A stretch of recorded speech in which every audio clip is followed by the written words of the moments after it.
नौकरी पेशा हैं और हर महीने आपकी सैलरी से कुछ हिस्सा पीएफ यानी कि प्रोविडेंट फंड में जाता है तो ये खबर आपके लिए है और हम इस खबर में आपको बताएंगे कि कैसे आपको पीएफ अकाउंट से सिर्फ बचत ही नहीं बल्कि रिटायरमेंट के बाद पेंशन भी मिल सकती है। लेकिन इसके लिए कुछ नियमों का पालन करना बेहद ज़रूरी है। अगर आपने इन नियमों का पालन नहीं किया और गलती से पीएफ का पूरा पैसा निकाल लिया तो पेंशन पाने का आपका सपना टूट सकता है। तो चलिए अब जानते हैं कि क्या है ये नियम और क्या है इसके पीछे की पूरी कहानी। नमस्कार, मैं हूं सिमरनजीत सिंह और आप देख रहे हैं मनी 9। कहानी में सबसे पहले हम ये जानने की कोशिश करते हैं कि आखिर पीएफ क्या होता है और इसमें कितना पैसा जमा होता है। तो आपको बता दें कि पीएफ एक बचत योजना होती है जो कर्मचारियों को उनके कामकाजी जीवन में पैसे बचाने में मदद करती है। ये योजना कर्मचारियों को रिटायरमेंट के बाद एक मुश्त अमाउंट या पेंशन के रूप में फाइनेंशियल मदद करती है। अब जानते हैं कि पीएफ अकाउंट में कर्मचारियों की सैलरी का कितना पैसा जमा होता है। दरअसल कर्मचारियों की बेसिक सैलरी का 12% हिस्सा पीएफ अकाउंट में जमा होता है। हालांकि कंपनी भी उतना ही अमाउंट कर्मचारियों के पीएफ अकाउंट में जमा करती है, लेकिन क्या आपको पता है कि ये पूरा अमाउंट एक जगह सेव करके नहीं रखा जाता। दरअसल पीएफ को अलग अलग जगह निवेश किया जाता है। ये कहाँ निवेश किया जाता है, आइए अब इसे भी समझते हैं।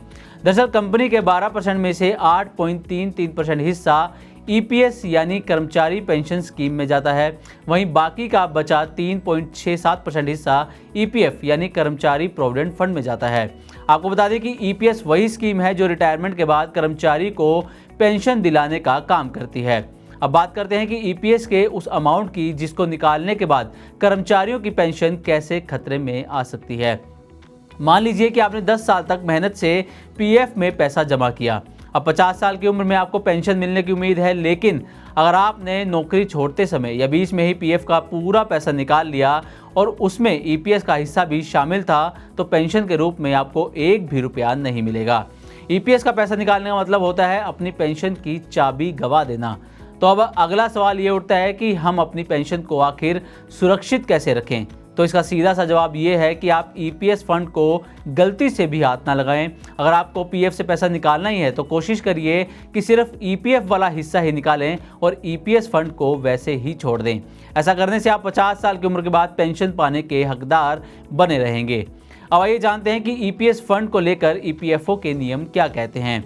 ईपीएफओ के नियमों के मुताबिक अगर आपने 10 साल या उससे ज़्यादा समय तक पीएफ में योगदान किया है और ईपीएस फंड को नहीं छुआ है तो 50 साल की उम्र के बाद आप पेंशन के लिए क्लेम कर सकते हैं।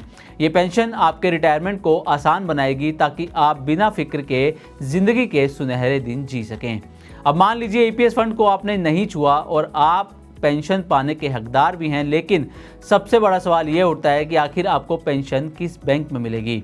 दरअसल ईपीएफओ ने 1 जनवरी 2025 से एक शानदार सुविधा शुरू की है।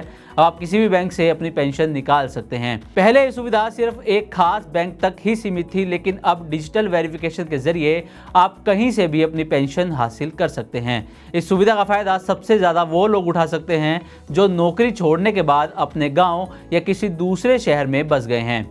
तो अगली बार आप पीएफ निकालने से पहले सोच समझ कर फैसला लें। उम्मीद है कि आपको हमारी ये रिपोर्ट पसंद आई होगी। ऐसी ही और भी वीडियोस के लिए देखते रहे मनी 9 और सब्सक्राइब करें हमारा चैनल। साथ ही बिजनेस और पर्सनल फाइनेंस से जुड़ी तमाम खबरों को आप हमारी वेबसाइट money9live.com पर भी पढ़ सकते हैं। इस सिप से तो नींद टूटती है, लेकिन केवल जागना नहीं, आगे भी तो बढ़ना है। उसके लिए चाहिए एक और सिप। हर महीने छोटी छोटी रकम की इंस्टॉलमेंट यानी सिस्टमैटिक इन्वेस्टमेंट प्लान से शुरू कीजिए निवेश। लेकिन पैसे बढ़ाने वाली कौन सी सिप आपके लिए रहेगी अच्छी? म्यूचुअल फंड सिप से जुड़े हर सवाल का जवाब मेरी सिप मेरा सवाल। सोमवार से शुक्रवार 4 बजे मिलेंगे हम सिर्फ मनी 9 पर।